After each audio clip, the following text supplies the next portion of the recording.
ঔপনিবেশিক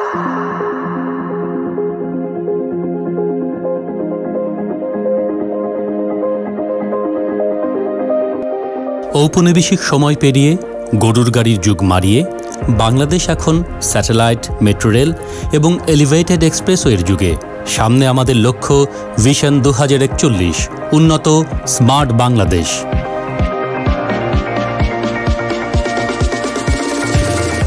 21 শতকের চ্যালেঞ্জ, চতুর্থ শিল্প বিপ্লব, জলবায়ু পরিবর্তনের প্রভাব ও দুর্যোগ, স্বাস্থ্য ঝুঁকি ও মহামারী, বৈশ্বিক অস্থিরতা ও মানবিক এবং নৈতিক অবক্ষয় মোকাবেলা করে উন্নত ও স্মার্ট বাংলাদেশের লক্ষ্য অর্জন করতে প্রয়োজন smart education.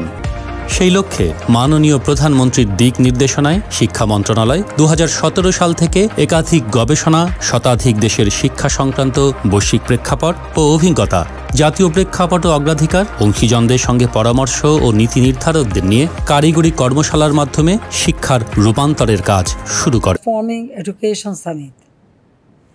This summit marks a new way of thinking about education with future changes in the world of work. We look forward to raising our children as truly global citizens. We are introducing a new national curriculum from next year.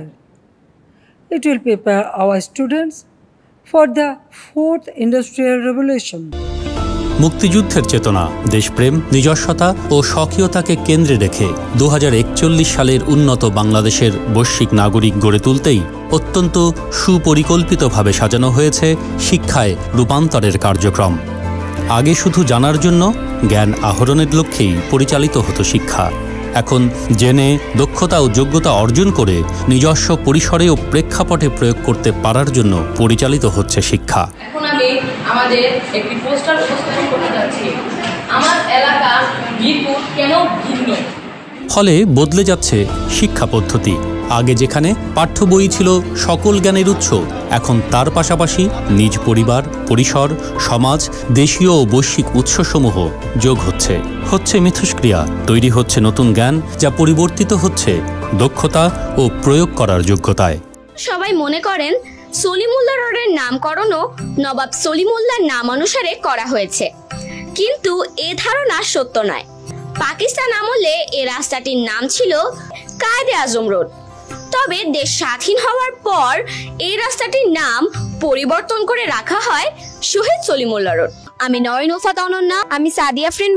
আগে যেখানে শিক্ষক পাঠদান করতেন শ্রেণীকক্ষে মূলত লেকচারের মাধ্যমে, এখন শিক্ষক শিক্ষার্থীদের নিয়ে যাচ্ছেন একটি শিখন যাত্রার মধ্য দিয়ে, যেখানে শিক্ষার্থীরা সংশ্লিষ্ট বিষয়ে পাঠ্যপুস্তক সহ বিভিন্ন উৎস থেকে জেনেই ক্ষান্ত হচ্ছে না।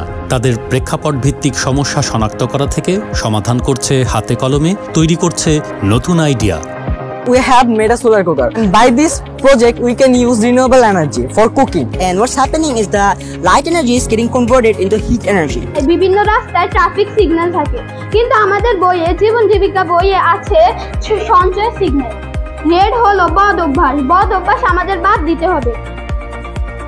শিক্ষক এখন সহায়তাকারী, দিক নির্দেশক, আর শিক্ষার্থীরা শিক্ষণের সক্রিয় নেতৃত্বে। যে এই মানববন্ধনটি তারা কেন করছে, অথবা এতে আমাদের উপকারটা কি হতে পারে? তথ্যযুগের মোকাবেলার কারণে আমরা এই মানববন্ধনটি করছি। আমাদের মধ্যে অনেকেই বাংলাদেশের অধিকাংশ, আর এই কারণেই এখন মূল্যায়ন হচ্ছে কে কত বেশি জানে তার ভিত্তিতে না, বরং কে কত বেশি পারদর্শিতা দেখাতে পারে তার ভিত্তিতে। বাচ্চারা বাস্তবতার সাথে মিশতে পারছে, বাস্তবে আসলে কি মানুষের জীবনটা কেমন হয়, কেমন হওয়া উচিত, এই শিক্ষাটা এই কারিকুলামে সম্পূর্ণভাবে সুন্দরভাবে বুঝিয়ে বলা আছে। আমরা বিভিন্ন প্রাণীর ফসিল বানিয়েছি। এখানে রয়েছে ঝিনুকের ফসিল, এখানে ডাইনোসরের ফসিল, এখানে প্রবালের ফসিল। এটি হচ্ছে আইটি। শিক্ষা শুধুমাত্র যারা উচ্চশিক্ষা পর্যন্ত চালিয়ে যেতে পারে তাদের জন্য না, যারা বিভিন্ন বাস্তবতায় বিভিন্ন পর্যায়ে ঝরে পড়বে তাদের জন্যও থাকবে তার অর্জন কাজে লাগানোর সুযোগ এবং বিকল্প পথ। দশম শ্রেণীর মধ্যেই প্রত্যেক শিক্ষার্থী পাবে ক্যারিয়ার এডুকেশন, দক্ষ হবে পছন্দসই একটি অকুপেশনে।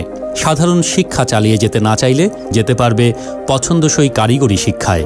একইভাবে থাকবে মাদ্রাসা, কারিগরি ও সাধারণ শিক্ষায় পারস্পরিক পরিবর্তনের সুযোগ। আমার টিচার বললেন বললেন যে আমাকে একটা বিজনেস আইডিয়া বের করতে, এবং আমি একটা বিজনেস আইডিয়া বের করেছি এবং এটা তোমাদের সাথে শেয়ার করব। শিক্ষার্থীরা শুধুমাত্র উদ্ভাবিত প্রযুক্তি ব্যবহার শিখে বাজারে পরিণত হবে না, বরং উদ্ভাবন করবে, নিজস্বতা নিয়ে প্রবেশ করবে অন্যের বাজারে। আর এভাবেই তৈরি হবে এখনকার নতুন প্রজন্ম, 2041 সালের স্মার্ট সিটিজেন।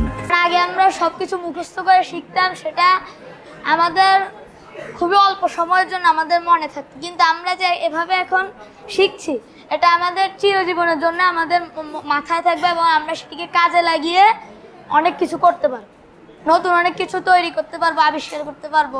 আমরা তাকাবো এমন এক পৃথিবীর দিকে যেখানে বিজ্ঞান ও কারিগরি জ্ঞানের বিস্ময়কর অগ্রগতির যুগে মানুষের সৃষ্টি ক্ষমতা ও বিরাট সাফল্য আমাদের জন্য এক সংকটমুক্ত উন্নত ভবিষ্যৎ গঠনে সক্ষম। শিক্ষা ব্যবস্থা নিয়ে জাতির পিতা বঙ্গবন্ধু শেখ মুজিবুর রহমান 50 বছর আগে যে স্বপ্ন ও পরিকল্পনা লালন করেছিলেন, বিশ্ব তা উপলব্ধি করছে এখন।